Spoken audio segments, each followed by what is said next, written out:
एक खंडहर नुमा घर जिसकी दीवारें जर्जर हो चुकी थी। मेघना अपने घर में अपनी माँ के साथ एक कमरे में सोई हुई थी। नींद में भी उसके चेहरे पर एक अजीब सा डर था। डर के मारे वो पसीने से भीग चुकी थी। तभी अचानक वो बहुत जोर से चिल्ला कर उठी और उसने देखा कि उसका फोन लगातार बज रहा है।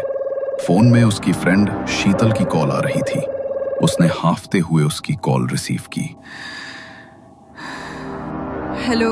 हेलो मेघना, क्या हुआ तुझे? तू इस तरह हाफ क्यों रही है? सब ठीक तो है ना? पता नहीं शीतल, मैंने तुम्हें वो सपना बताया था, याद है? वो जगह बार बार मेरे सपनों में क्यों आती है? ऐसा लग रहा है कोई मुझे बुला रहा है। मुझे बहुत डर लग रहा है यार, बार बार वही सपना। कैसे हो सकता है ये? अरे बाबा, ये तेरे मन का वहम है। एक बार जिस चीज का डर मन में बैठ जाता है तो निकल नहीं पाता। तू बार बार उस चीज के बारे में सोचती है, इसलिए तुझे बार बार वो जगह सपने में दिखाई देती है। तू चिंता मत कर, सब कुछ बिल्कुल ठीक है। और मैंने तुझे इसलिए कॉल की थी कि आज शाम को हम घूमने जा रहे हैं, तो चुपचाप हमारे साथ आ जाना। अरे लेकिन माँ को अकेले छोड़कर कैसे आऊँ? तुझे तो पता है ना माँ की हालत के बारे में। हाँ बाबा, पता है, लेकिन एक दिन के लिए मैनेज कर लेना। अपनी पड़ोस वाली आंटी को बोल दे, एक दिन के लिए वो आंटी का ध्यान रख लेंगी। वो भी तो बहुत बार अपने बेटे को तेरे पास छोड़कर जाती हैं। अच्छा ठीक है, शाम को मिलते हैं। शाम को मेघना अपने दोस्तों के साथ घूमने के लिए निकल गई। विक्की, समीर, नैतिक, शीतल और मेघना पांचों दोस्त अपनी गाड़ी में एंजॉय करते हुए मेहरगढ़ की ओर निकल गए। मगर मेघना का मन अभी भी बेचैन था। अरे बाबा, क्या हो गया है तुझे? आज तो हम ट्रिप के लिए जा रहे हैं, तब भी तो खुश नहीं है। किस लिए इतनी परेशान है? कुछ नहीं यार, लेकिन कुछ अजीब सा लग रहा है, जैसे कोई तो अनहोनी होने वाली है। कोई तो है जो मुझ पर नजर रखे हुए है। अरे यार, तू क्या देखने लगी है आजकल, जो तेरा दिमाग ऐसा हो गया है? थोड़ी कम भूतिया नॉवेल्स पढ़ा कर तो तेरा दिमाग थोड़ा ठिकाने रहेगा। पता नहीं कैसी अजीब अजीब बातें सोचती रहती है। रात को रोड बिल्कुल खाली था, तो समीर फुल स्पीड में गाड़ी भगा रहा था। तभी अचानक रास्ते पर उसकी गाड़ी बंद पड़ गई। अरे यार, अब ये गाड़ी कैसे बंद पड़ गई? पिछले हफ्ते ही तो सर्विसिंग कराई थी इसकी, टैंक भी फुल है। रुक, मैं देखता हूँ, तू जल्दी से टॉर्च लेकर आ। समीर ने टॉर्च निकाली और विकी ने गाड़ी को चेक किया तो गाड़ी का इंजन पूरी तरह गर्म हो चुका था और अंदर की तार भी जल चुकी थी। अरे यार, तार भी जल गई। अब तो जब तक मैकेनिक इसे आकर ठीक नहीं करेगा तब तक ये स्टार्ट नहीं होगी। और मुझे लगता नहीं कि इस टाइम यहाँ पर कोई मैकेनिक मिलेगा। पूरा खेत और जंगल का इलाका है ये। आज रात बिताने के लिए आसपास कोई जगह देखनी होगी। शायद खेत के बीच कोई झोपड़ी वगैरह बनी हुई हो। बताओ, अब तुम लोग क्या करना है? गाड़ी के अंदर बैठकर ही पूरी रात बितानी है या रुकने के लिए कोई जगह ढूंढनी है? रुकने के लिए कोई जगह ही ढूंढनी पड़ेगी, क्योंकि आधी रात को इस तरह रास्ते के बीच गाड़ी के अंदर रुकना भी सेफ नहीं है। गाइस, इस जगह को मैं जानती हूँ। ये वही जगह है यार जो मेरे सपने में आती है, और जो महल मुझे दिखाई देता है वो भी यहाँ पर है। मुझे बहुत डर लग रहा है यार। ओह कम ऑन यार मेघना, तू कहाँ सपने को रियलिटी से जोड़ रही है? ऐसा कुछ भी नहीं है। देख तो, पूरा खेत और जंगल का इलाका है ये। यहाँ पर कहाँ तेरा वो महल आएगा? अरे नहीं नहीं, मेघना मैडम बोल रही है तो महल तो यहाँ पर जरूर होगा। यार मेघना, मुझे तो लगता है तुझे किसी साइकियाट्रिस्ट की जरूरत है। पता नहीं क्या क्या सोचती है और क्या क्या बोलती है। यहाँ दूर दूर तक हमें कुछ दिखाई नहीं दे रहा और तू कह रही है कि यहाँ वो महल है जो तेरे सपने में आता है। सपनों की दुनिया में नहीं है तू, हकीकत है ये। तुम्हें मेरी बात मजाक लग रही है ना? लेकिन मैं जानती हूँ कि ये वही जगह है, और मुझे ये भी पता है कि वो महल कहाँ पर है। अगर यकीन नहीं मुझ पर तो मैं तुम्हें वहाँ लेकर चलती हूँ। मैंने इस पूरी जगह को अपने सपनों में अच्छे से देखा है। अच्छा तो ठीक है, फिर लेकर चला मैं वहाँ। और अगर हमें आज तेरा महल नहीं मिला तो पक्का तुझे साइकियाट्रिस्ट के पास लेकर ही जाएंगे। हमें भी पागल कर दिया है तूने। मेघना के साथ वे सब गाड़ी से उतरे। मानव ने गाड़ी को लॉक किया और मेघना उन्हें जंगल के रास्ते से होते हुए दाएं तरफ ले गई। थोड़ी देर तक तो उन्हें वहां कुछ भी दिखाई नहीं दिया। देखो देखो, कितना बड़ा महल है ना यहाँ पर। मेघना, क्यों फालतू के चक्कर कटवा रही है इतनी रात को? कुछ भी तो नहीं है यहाँ। बस थोड़ी दूर और सामने ही वो महल है। वो सब अब मेघना से इरिटेट होने लगे थे, मगर जैसे ही वो थोड़े आगे बढ़े तो सामने सचमुच एक महल था। उस महल को देखकर वो सब चौंक गए और मेघना की आंखें फटी की फटी रह गईं। मैंने कहा था ना, ये वही जगह है और मैं जानती हूँ ये महल मुझे खुद अपने पास खींच कर लाया है। मेरी जिंदगी का कोई राज यहाँ छुपा है, इसलिए इस महल ने मुझे अपने पास बुलाया है। मेघना यार, हो सकता है कि ये सब बस एक कोइंसिडेंस हो, और अगर तुम्हें लगता है कि इसका वास्ता तुम्हारी जिंदगी से है तो चलो महल के अंदर जाकर देख लेते हैं। वैसे भी आज रात रुकने के लिए हमारे पास कोई जगह भी तो नहीं है, तो हम आज की रात यहीं बिता लेंगे। मेघना उन सबके साथ आगे बढ़ी। तभी सामने से उन्हें एक बूढ़ा आदमी दिखाई दिया जिसके हाथ में एक जलती हुई लालटेन थी। वो इतना बूढ़ा था कि चलते हुए पूरा शरीर कांप रहा था, पर चेहरे पर एक अजीब सी गंभीरता थी। वो गुस्से में उनकी ओर बढ़ा। जानते नहीं हो क्या इस जगह के बारे में? क्यों अपनी मौत को न्योता देने आए हो? शांत है वो इतने सालों से, अगर जाग गई तो किसी को नहीं छोड़ेगी। अरे अंकल, ये ऐसी लोकेशंस पर आपके जैसे लालटेन वाले बुढ़े फिक्स होते हैं क्या? बेफालतू में डराने आ जाते हो।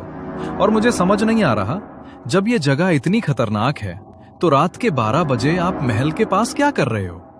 आपकी उम्र हो गई है चाचा, अपने घर जाओ और जाकर सो जाओ आराम से। बूढ़ा कांपती हुई आवाज में उन पर चेतावनी देता हुआ वहां से निकल गया। वो पांचों महल की तरफ बढ़े। मेघना ने पीछे मुड़कर देखा तो वो बूढ़ा आदमी मेघना की तरफ ही देख रहा था। उसने मेघना को एक अजीब सी मुस्कान दी। वो मुस्कान मेघना को और भयभीत कर गई। वे पांचों अब महल के दरवाजे पर पहुंचे। दरवाजे पर ढेर सारे ताबीज बंधे हुए थे। ये ताबीज ऐसा लगता है जैसे किसी शक्ति को अंदर रोक कर रखने के लिए इन्हें बांधा गया है। अरे यार, अब तो जो भी हो, इन ताबीजों को तोड़कर ही अंदर जाना पड़ेगा, वरना तेरे सपने की सच्चाई कैसे पता चलेगी कि किसने तुझे यहाँ बुलाया है? समीर ने बिना कुछ सोचे समझे उन ताबीजों को तोड़ दिया। उसने महल का दरवाजा खोला। वो जैसे ही महल के अंदर पहुंचे तो वहां घुप अंधेरा था। विक्की ने अपने बैग से टॉर्च निकालकर उसे जलाया तो महल में हर तरफ जाले लगे हुए थे और पूरा महल मानो धूल की चादर में लिपटा हुआ था। हर तरफ से एक अजीब सी किरकिर की आवाज गूंज रही थी। तभी विक्की ने टॉर्च को दूसरी दिशा में घुमाया और तभी एक चमगादड़ों का झुंड आकर उनके ऊपर झपट पड़ा। ओह माय गॉड, ये तो हमने सोचा ही नहीं कि यहाँ चमगादड़ होंगे। अगर ये एक बार शरीर से चिपक गए तो निकलना मुश्किल हो जाएगा। निकलो यहाँ से, ये बढ़ते जा रहे हैं। एक के बाद एक चमगादड़ उनके सर पर मंडराने लगे। वो सभी दौड़कर दरवाजे की तरफ भागे, लेकिन हवा के झोंके से दरवाजा अचानक बंद हो गया। उन्होंने दरवाजा खोलने की बहुत कोशिश की, लेकिन दरवाजा मानो जाम हो गया। जैसे तो वो महल चाहता ही नहीं था कि अब वो पांचों उस महल से बाहर निकल सके। अरे, अब इस दरवाजे को क्या हो गया? खुले क्यों नहीं रहा? कहीं तू हमें सच में भूतिया महल में तो नहीं ले आई? पता नहीं यार, पर यहाँ कुछ तो अजीब सा महसूस हो रहा है मुझे।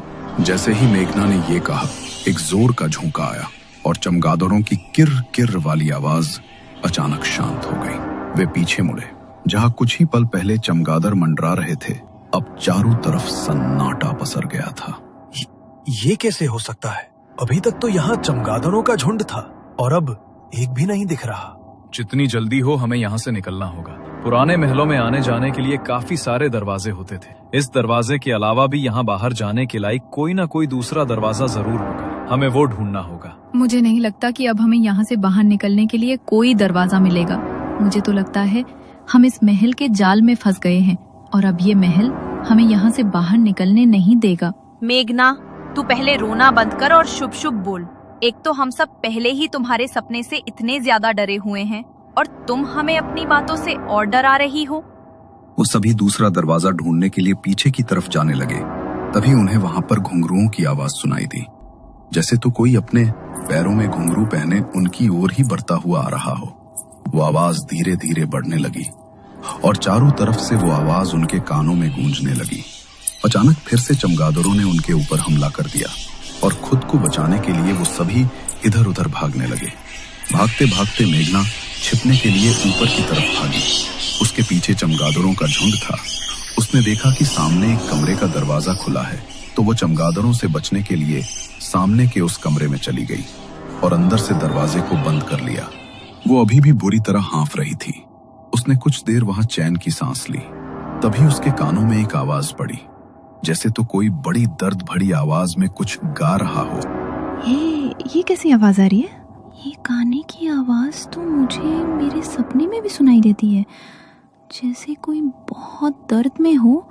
लेकिन मेरे अलावा यहाँ पर और कौन है? कहीं कोई आत्मा तो नहीं? या कहीं ये चारों ही तो मुझे डराने की कोशिश नहीं कर रहे? शीतल, विकी, समीर, नैतिक, तुम लोग मुझे डराने की कोशिश कर रहे हो ना? देखो प्लीज अपना मजाक बंद करो, मुझे सच में डर लग रहा है। मेघना को उसकी बात का कोई जवाब नहीं मिला। तभी उसे कमरे में घुंघरू की आवाज सुनाई दी। उसने पलट कर देखा तो कमरे की खिड़की बड़ी ही तेज आवाज के साथ खुली। कमरे के अंदर जैसे ही चांद की हल्की रोशनी पड़ी तो दूसरी तरफ एक परछाई उभरी, बिखरे बाल और नृत्य करती हुई एक स्त्री। उस परछाई को देखकर मेघना मानो उसकी ओर ही खिंचती चली गई। मेघना ने कमरे में अंदर की तरफ बढ़कर देखा तो एक बड़ी ही खूबसूरत नर्तकी के कपड़े पहनी एक औरत उसकी ओर पीठ करके खूब सुंदर नृत्य कर रही थी। उसके घुंघरू की आवाज और संगीत की धुन उस पूरे कमरे में गूंज रही थी। मेघना एक टकटकी लगाकर बस उसे ही देखे जा रही थी। तभी अचानक उसने नृत्य करना बंद कर दिया और अचानक वो मेघना की तरफ पलटी। उसका चेहरा बेहद भयानक था। आंखों की पुतलियां पलटकर ऊपर को हो चुकी थी और चेहरे का मांस गलकर उसके भीतर कीड़े रेंग रहे थे। शरीर पर भी हर जगह कीड़े लिपटकर उसके सड़े हुए मांस को खा रहे थे। उसका इतना भयानक चेहरा देखकर मेघना की चीख निकल गई। वो औरत अचानक से मेघना के ऊपर झपटी, मगर इससे पहले वो उसे कुछ नुकसान पहुंचा पाती, अचानक से कमरे का दरवाजा खुला और वो औरत कहीं गायब हो गई। मेघना ने देखा तो उसके दोस्त भागते हुए उसके पास आ रहे थे। उन्हें देखकर उसका मन कुछ शांत हुआ और वो जल्दी से उठी। अच्छा हुआ तुम मिल रही हमें, ये जगह बहुत खतरनाक है। तुम सच कह रही थी, कुछ तो अजीब है इस जगह में, मगर पता नहीं तुम्हारे सपने से इसका क्या वास्ता है। उठो और जल्दी चलो यहाँ से। नैतिक ने मेघना का हाथ पकड़ा और वो पांचों वहां से नीचे की तरफ भागे। बाहर जाने का दरवाजा अभी भी खुलने का नाम नहीं ले रहा था, मगर उन सब ने मिलकर जोर लगाया तो दरवाजा खुल गया। वो जल्दी से भागकर अपनी गाड़ी में बैठ गए। पहले उनकी जो गाड़ी स्टार्ट नहीं हो रही थी वो अब एक बार में ही स्टार्ट हो गई। उसी वक्त वो लोग वहां से निकल गए, मगर वहां से निकलने के बाद भी मेघना के चेहरे पर एक अजीब सा डर था। वो बहुत बुरी तरह सहमी हुई थी। मैं जानती हूँ मेघना कि तुम्हारे सपनों का आज हकीकत से सामना हुआ है। ये तो हम भी नहीं समझ पा रहे कि ऐसा कैसे हो सकता है, लेकिन तुम डरो मत, हम वहाँ से वापस आ गए हैं। प्लीज तुम रिलैक्स हो जाओ। मेघना ने शीतल की तरफ देखा, मगर उसकी बात का उसने कोई जवाब नहीं दिया। वो लोग पहले ही 6 घंटे की ड्राइव करके वहां पहुंचे थे और वापस आते हुए भी उन्हें गाड़ी चलाते हुए लगभग 4 घंटे बीत चुके थे। सुबह की हल्की हल्की रोशनी होने लगी थी। तभी समीर में एक ढाबे के पास अपनी गाड़ी रोकी। यार बहुत भूख लग रही है, चलो कुछ खा लेते हैं। वैसे भी कल रात से दिमाग खराब चल रहा है मेरा। अरे तो अभी भी क्यों बुत बनकर बैठी है? जो बीत गया सो बीत गया, चलो खाना खाने चलते हैं, मुझे तो बहुत भूख लगी है। उनके कहने पर मेघना गाड़ी से उतर गई, लेकिन उसके चेहरे पर कोई भाव नहीं था। वो ढाबे के अंदर जाकर खाने के लिए बैठे। टेबल पर खाना सर्व हुआ। मेघना के सामने पानी का भरा गिलास रखा था। उसने जैसे ही उसके अंदर देखा तो उसमें उसे उसी औरत की परछाई दिखाई दी जो पीछे से उसकी ओर झपट रही थी। ये देखकर मेघना ने उस गिलास को उठाकर दूर फेंक दिया और जोर जोर से चिल्लाने लगी। उसका पूरा शरीर कांपने लगा और पसीने से भीग गया। उसकी ऐसी हालत देखकर उसके दोस्त भी बुरी तरह घबरा गए। वो मुझे मार डालेगी, वो यहाँ तक मेरे पीछे आ गई है। मुझे उससे बचा लो, वो मुझे मार डालेगी। कोई तुम्हें नुकसान नहीं पहुंचाएगा मेघना, यहाँ कोई नहीं है। प्लीज डरना बंद करो। कल जो हुआ उसे भूल जाओ। हम सब तुम्हारे साथ हैं, तुम्हें कुछ नहीं होगा। गाइस प्लीज चलते हैं यहाँ से। मेघना की हालत देखो। मेघना की हालत देखकर वो सब वहां से निकल गए। सबसे पहले उन्होंने मेघना को उसके घर ड्रॉप किया। मेघना की बीमार माँ अपने बिस्तर पर लेटी सोई हुई थी। मेघना ने अपनी माँ और अपने बंजर घर की हालत देखी तो परेशान होकर चारपाई पर बैठ गई। समझ नहीं आता ये कैसी जिंदगी दी है भगवान ने मुझे। पैदा हुई तो पापा को छीन लिया और जब से होश संभाला तब से माँ को इस चारपाई पर ही देखा। पता नहीं माँ कभी ठीक हो पाएंगी या नहीं। मैंने कौन से बुरे कर्म किए होंगे कि माँ को इतना दुख सहना पड़ा। और कल रात जो हुआ उसके बाद तो मेरा मन और ज्यादा घबरा रहा है। मेघना की आवाज सुनते ही उसकी माँ की नींद टूट गई। वे धीरे धीरे अपने बिस्तर से उठी और लड़खड़ाती आवाज में मेघना को पुकारने लगी। आ गई तू, जरा मुझे एक गिलास पानी दे दे। मेघना ने सहारा देकर अपनी माँ को उठाया और उसे पानी पिलाया। उसकी माँ की हालत इतनी खराब थी कि पानी पीते हुए भी आधा पानी उनके मुंह से नीचे गिर रहा था। मेघना हर रोज अपनी माँ की हालत देखकर रोने लगती थी। ना तो इतने सालों से उसकी माँ की हालत में कोई सुधार आया था और ना ही भगवान उन्हें अपने पास बुलाता था। अपनी माँ का दुख देखकर मेघना हर दिन तड़पती थी। रात हुई मगर मेघना के दिमाग से कल रात की बातें नहीं जा रही थी। उसे बार बार आंखें बंद करते ही वो जगह और वो औरत अपनी आंखों के सामने दिखाई दे रही थी। आखिर क्यों दिखती है मुझे वो जगह, और वो मेरा वहम भी नहीं है? उस जगह को कल मैंने अपनी आंखों से देखा है और वही औरत, वही नृत्य, वही गाने की आवाज। बार बार मुझे ऐसा क्यों लग रहा है कि उसका नाता मेरे अतीत से जुड़ा हुआ है? कुछ बुरा, कुछ बहुत बुरा। ये सब सोचते सोचते मेघना की आंख लग गई। बड़ी मुश्किल से उसे आज नींद आई थी, मगर जैसे ही वो गहरी नींद में जाने लगी तभी उसे दरवाजे पर ठक ठक की आवाज सुनाई दी। उस आवाज से वो अचानक से नींद में हड़बड़ा कर उठी। कुछ पल के लिए वो आवाज शांत हो गई। मेघना को लगा शायद वो कोई ऐसा सपना देख रही थी, मगर वो जैसे ही दोबारा अपनी आंखें बंद करने लगी तभी फिर से दरवाजे पर ठक ठक की वही आवाज हुई। इतनी रात को दरवाजे पर कौन आया होगा? अगर मैं दरवाजा नहीं खोलूंगी तो माँ की नींद टूट जाएगी। माँ की नींद न टूट जाए इसलिए मेघना ने दरवाजा खोल दिया, मगर दरवाजे के बाहर उसने जो देखा वो देखकर उसकी रूह कांप गई। नर्तकी के कपड़े पहने एक औरत अपने चेहरे पर घूंघट लिए ठीक उसके सामने खड़ी थी। मेघना ने कांपती हुई आवाज में उससे पूछा, कौन हो तुम? इतनी रात को यहाँ क्या कर रही हो? मेघना के इतना पूछते ही उसने कसकर मेघना का हाथ पकड़ लिया।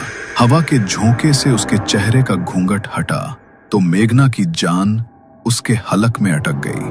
उसका चेहरा ठीक वैसा ही था मेघना को जो आत्मा महल में दिखाई दी थी। आंखें ऊपर की ओर पलटी हुई और चेहरे और शरीर का मांस सड़ा हुआ जिस पर कीड़े रेंग रहे थे। मेघना ने उससे अपना हाथ छुड़ाने की कोशिश की, मगर तभी उस भयानक औरत के मुंह से एक काले रंग का धुआं निकला। मेघना अचानक हवा में ऊपर उठी और उसके शरीर में वो काला धुआं जाकर समा गया। मेघना वहीं पर निढाल होकर गिर पड़ी और उसके घर का दरवाजा खुद ब खुद एक तेज हवा के झोंके के साथ बंद हो गया।